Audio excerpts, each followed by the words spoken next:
told someone your dream. You were excited. You couldn't hold it in. And the moment the words left your mouth, something shifted. Maybe they smiled politely. Maybe they said, "That's nice."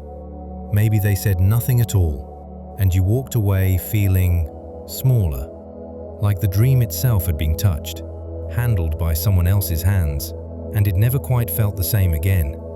You know this feeling, because we've all been there, standing in the wreckage of a shared secret, wondering why we said anything at all. Self-doubt is a quiet killer. It doesn't announce itself. It creeps in through the side door, through conversations you shouldn't have had, through opinions you never should have asked for, through moments when you handed your fire to someone who had no wood to burn. And now you sit with questions. Am I good enough? Is this even possible? Should I even try? We live in a time that rewards loudness. Post it, share it, announce it, tell the world what you're building. And somehow, the world rarely builds back with you. There is a kind of sharing that does not heal you. It bleeds you. There is a kind of openness that does not connect you. It exposes you. And there is a kind of conversation that doesn't lift your dream. It dissolves it. Today we are going to talk about three things. Three specific things you must stop sharing. Not because silence is cowardice, but because silence is the most powerful weapon you have. Stay with me. 2,000 years ago, a man was born into chains. Not metaphorical chains, literal ones. He was a slave in the Roman Empire. His name was Epictetus. He had no property, no freedom of movement, no say over his own body. His master once twisted his leg, just to see if he would cry out. Epictetus looked at him calmly and said, "You are going to break it." The master kept twisting. The bones snapped. Epictetus simply said, "Did I not tell you that you would break it?" No screaming, no begging, no collapse. That is not a man without feelings. That is a man who understood something most of us never will. He understood that your inner world belongs to no one but you. Eventually freed from slavery, Epictetus became one of the greatest philosophers the ancient world had ever produced. He opened a school. He taught emperors and noblemen. He taught the poor and the forgotten. There are things within your control and things that are not. Your thoughts, your choices, your responses, these are yours. Everything else is noise. But what Epictetus also understood is that we give away our power voluntarily. We hand it over in conversations. We surrender it in moments of oversharing. We leak it through words that should have stayed inside. Picture this. You wake up at 5 a.m. Something is burning inside you. A business idea, a creative project, a life you've been too afraid to build. And you feel it clearly, for once, clearly. So you pick up your phone, you call your friend, you post about it online, you tell your family at dinner, and for a moment, it feels incredible. The nods, the likes, the wow, that's amazing. But 3 weeks later, the project hasn't moved, the idea hasn't grown, and the fire is gone. This is not coincidence. This is psychology. This is science. And more than both of those, this is ancient wisdom. When you tell people your intention, your brain registers it as already accomplished. The social acknowledgement, the nods, the encouragement, they trigger the same reward pathways as actually doing the work. So your mind, wise, ancient, pattern-seeking mind, thinks the job is done, and motivation evaporates. But there's something deeper happening too.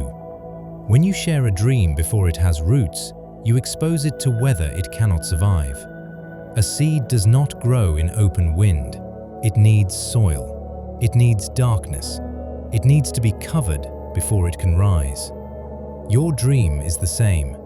Before it has proof, before it has momentum, before it can stand on its own, one dismissive word can kill it. One raised eyebrow. One, "Are you sure about that?" One well-meaning relative saying, But what about security?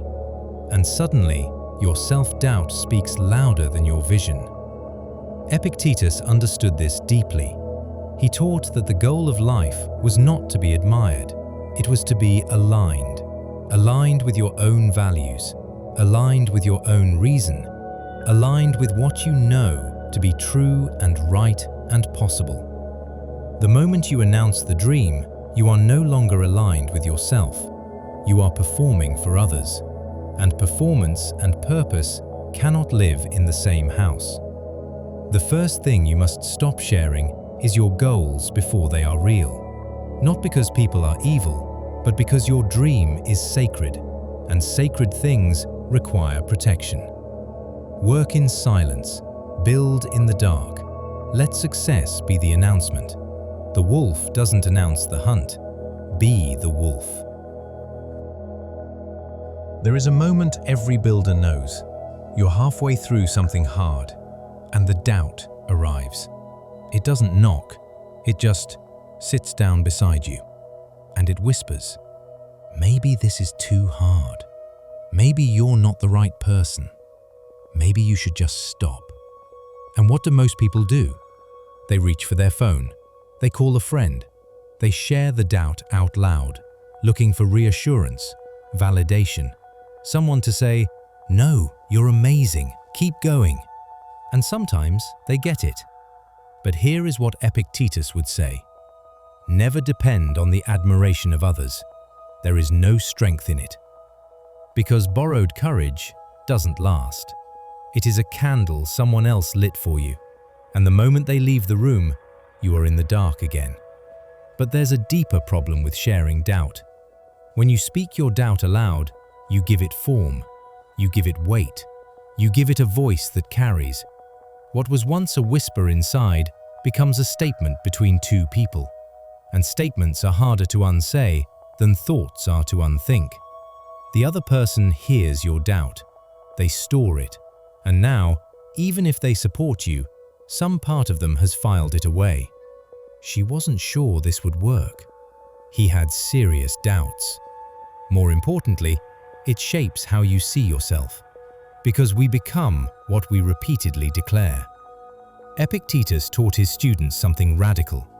He said that every time you speak, you are choosing who you are. Every word is a vote for the kind of person you are becoming. If you keep declaring doubt, you keep choosing the doubter. But if you hold the doubt inside, examine it privately, question its logic quietly, you retain the power to dissolve it without ever making it real. This is not repression. This is discernment. The Stoics made a distinction between what they called the impression and the judgment. An impression is what lands on your mind, the doubt, the fear, the uncertainty. A judgment is what you do with it. You cannot always stop the impression. Doubt will come. Fear will visit. That is human. But the judgment, whether you amplify it or release it, that is entirely yours. When doubt arrives, don't call your most fearful friend. Don't post about your struggle. Instead, sit with it. Ask it honest questions. Is this true, or is this fear? Is this wisdom, or is this exhaustion? The second thing you must stop sharing is your doubt. Not because you shouldn't feel it, but because feeling it and declaring it to the world are two very different acts. One is human, the other is surrender. You have a plan, a real one. Maybe it's financial, maybe it's relational, maybe it's the life you are quietly rebuilding after everything fell apart. And you want to share it, because sharing it feels like momentum, like proof that you're moving, like accountability. But Epictetus knew something about plans. He knew that the moment a plan is spoken, it becomes a contract with the wrong people. Every person you tell your plan to becomes a silent judge. They now hold the blueprint, and blueprints in the wrong hands become ammunition. Not always maliciously. Most people who hurt your plans don't mean to. They ask innocent questions. But what if it fails? But have you thought about, but isn't that risky? And each question plants a small seed of hesitation, which grows, which spreads, which eventually chokes the original vision. Epictetus wrote, "First say to yourself what you would be, and then do what you have to do." Notice the sequence. First, decide inside. Then, act. There is no step that says, "Tell everyone." There is no instruction to seek approval. The plan lives between decision and action. That space is sacred. It belongs to you. When you share a plan too early, you freeze it. Plans need to be flexible. They need to breathe. They need room to change shape as you learn more, grow more, discover more. But once you've told 10 people that you're doing it this way, changing course feels like failure. It feels like explanation is required, justification, defense. And suddenly, you're not adapting your plan, you're defending it. And defending a plan to others is a full-time job that leaves no time for executing it. There is another layer here that cuts even deeper. Some of the people you share your plans with are not your allies. Not enemies either, just not aligned. They are people who, consciously or not, feel more comfortable with you staying still. Your growth unsettles them. Your ambition mirrors their inaction. And so the questions they ask are not really about your plan. They are about their own fears, dressed in your clothes. The third thing you must stop sharing is your plans before they have roots. Your plans, your roots, your private maps, keep them close. Share the arrival, not the journey. We are all seeking something. Beneath every share, beneath every post, beneath every late-night confession to a friend, we are seeking the same thing. We want someone to tell us, we are enough. And this need is not shameful, it is human. But Epictetus would sit across from us and say with great gentleness, if you ever find yourself seeking approval outside of yourself, you have already lost your compass. Because here is the brutal truth. Validation from others feels good for about 6 minutes, and then it fades. And then you need more, and then you share again, and seek again, and the cycle never ends. Because the cup of external validation has a hole in the bottom. You cannot fill it, no matter how much you pour in. Epictetus spent his entire life teaching that true confidence is an inside job. It comes from living in alignment with your own values, from making decisions you can stand behind, from acting well, regardless of who is watching. He called this living according to nature, not nature as in trees and rivers, but nature as in your deepest self, your reason, your character, your soul. When you live there, you don't need the applause, because you already know you're doing right. The Stoic practice here is this. When you feel the urge to seek validation, pause. Ask instead, what do I actually believe about this? What does my own reason tell me? If no one ever validated this choice, would I still make it? If the answer is yes, you have your answer, and no further conversation is needed. Stop sharing for validation.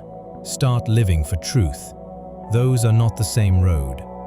Your story is being written right now. In this season of struggle, in this chapter of doubt, in this quiet room where no one is watching, let it be written. Don't interrupt it.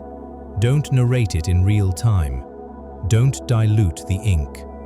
The story will be richer, the character stronger, the ending more powerful, if you let the middle chapters breathe.